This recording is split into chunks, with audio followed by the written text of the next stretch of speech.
அடிக்கடி டாக்ஸியில் பயணம் செய்பவரா? அப்போ ஃபாஸ்ட் ட்ராக் ஆப்பை டவுன்லோட் செய்து ரூபாய் 50 டிஸ்கவுண்ட் ஆக பெறுங்கள்.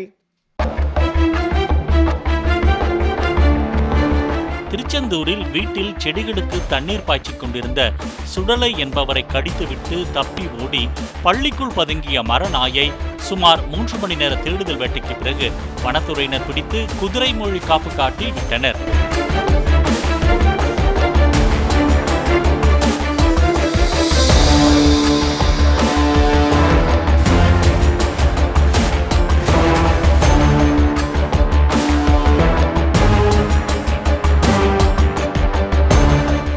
அடிக்கடி டாக்ஸியில் பயணம் செய்பவரா? அப்போ ஃபாஸ்ட் ட்ராக் ஆப்பை டவுன்லோட் செய்து ரூபாய் 50 டிஸ்கவுண்ட் ஆக பெறுங்கள்.